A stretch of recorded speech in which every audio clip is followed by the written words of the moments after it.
আমার বাসায় কেউ নরম কাঁঠাল খাইতেছে না। তো ২-৩ টা কাঁঠাল একসাথে জইমা গেছে। তো কাঁঠাল দিয়ে কি করবো ভাবতেছিলাম। আসসালামু আলাইকুম। আমার বাসায় কেউ নরম কাঁঠাল খাইতেছে না। তো কাঁঠাল কিন্তু আমার বাসায় ৩-৪ টা জইমা গেছে। ৩ ওটাই কিন্তু ফাইকা গেছে।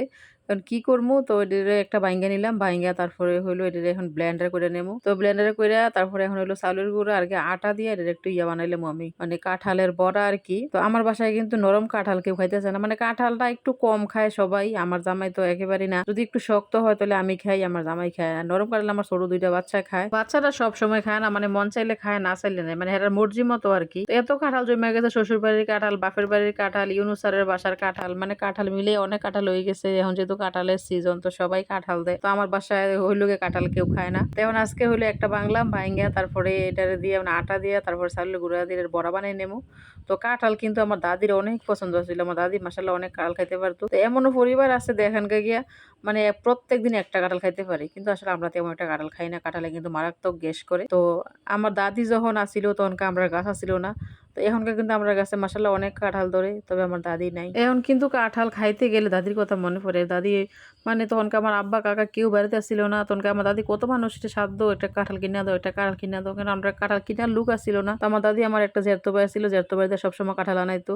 তো জেঠতো ভাইটাও মারা গেছে। তো আমার দাদিও মারা গেছে। এখন আসলে কাঁঠাল খাওয়ার লোক নাই। আমার আব্বা কাঁঠাল পছন্দ করে। তবে আমার আব্বা আগের মতো কাঁঠাল খাইয়া মানে করতে পারে না আরকি, গ্যাসের সমস্যা করে। তো এখন কথা কইতে কইতে কিন্তু আমার ওই দিক দিয়ে কায়রা করা হয়ে গেছে। তো আমার ফ্রিজে নারকেল আছিল, নারকেলটা বার করে রাখছিলাম। তো নারকেলটা ছুটছে না। তো একটু হাত দিয়ে চেপা চেপা নারকেলটা ছুটে নিতেছি। তো যেকোনো জিনিসের মধ্যে আমার কাছে নারকেল দিয়ে একটু খাইতে ভালো লাগে। তো এই কারণে আমি একটু বড়টার মধ্যে নারকেল দিয়ে দেবো। তো এখন হলো নারকেলটা খুইলা নিচ্ছি। খুইলা তারপরে হলো আবার কাইয়ের সাথে মিলিয়ে নিতেছি।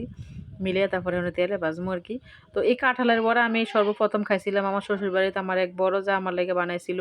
তো বাবিরটা কিন্তু অনেক মজা হয়েছিল, অনেক মচমচা হয়েছিল। আমারটা তেমন মচমচা হয় না। মচমচা না হইলে খাইতে তেমন খারাপ হয় না। তো আমি এখন কাঁঠালের সাথে কিন্তু চিনি দিছি। আমার কাঁঠালটা তেমন মিষ্টি হয়েছিল না। তো এই কারণে একটু চিনি দিয়ে দিলাম। চিনি দিয়ে তারপরে মিলেছিলাম আর কি। চিনির কথাটা আসলে কইতে মনে নাই। তো আমার মেয়ের আজকে কয়েকদিন যাবো কইছে আম্মু এত কাঁঠাল করে নরম কাঁঠাল আমরা কেউ খাই না। কাঁঠালের বড়া বানাও, কাঁঠালের বড়া বানাও। তো কাঁঠালের বড়া বানানিটা আসলে ঝামেলা। সন্ধ্যার সময় কোনো কাজ করতে গেলে আমার ছোট বাচ্চা দুটো লেখাপড়া করে না। তো এই কারণে সন্ধ্যার সময় আসলে নাস্তা বানাইলে আমার কাছে ভেজাল মনে হয়। তারপরে মাঝে মাঝে করি আর কি, করার চেষ্টা করি, কারণ খাইতেও চাই। বেশিরভাগ সন্ধ্যার নাস্তা বাইরে থেকে কিনে আনি, মানে বাসার ভেজালের কারণে। মাঝে মাঝে বানাই, আবার কোনো সময় থেকে কিনে আনি, কি বাজার থেকে কিনে আনি, কিংবা গিয়ে খাই এই আর কি। তো এখন আমার চুলাতে তেল বসাই দেওয়া হয়েছিল। তো এখন তেলের মধ্যে আমি দিয়ে দিলাম কিছু বড়ার কাই দিয়ে দিছিলাম। তো এখন দেখেন আমার কিন্তু 1 ফিট হয়ে গেছে। আমি আরেক ফিট উল্টে দিছি, অনেক সুন্দর হয়েছে, লাল লাল হয়েছে আর কি। তো আমি প্রথমের সাইজে একটু বড় করে লেছিলাম, পরে সাইজটা আসলে ছোট ছোট করে দিছি।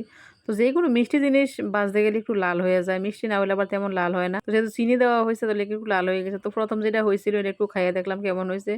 অনেক মিষ্টি হয়ে গেছে, মিষ্টি একটু কম হইলে ভালো হইতো। তো ওইটি খাইতে খাইতে কিন্তু মানে এই দিক দিয়ে আবার আরেকটা দিয়ে দিছি। এখন আমার বাচ্চা দাঁড়ায় হয়ে সবাই খাওয়ানো লেগে, তো ভাবলাম একটা একটা সবাই খাই। তো একটা একটা সবাই খেলাম, আসলে অনেক ভালো লাগলো। মিষ্টি একটু বেশি হয়েছে আর কি, মিষ্টি একটু কম হলে আরো ভালো হইতো। আমরা মিষ্টি একটু কম খাই, মানে এই কারণে মিষ্টিটা বেশি মনে হয়। যারা মিষ্টি বেশি খায় তারা লাগে আবার ঠিক আছে।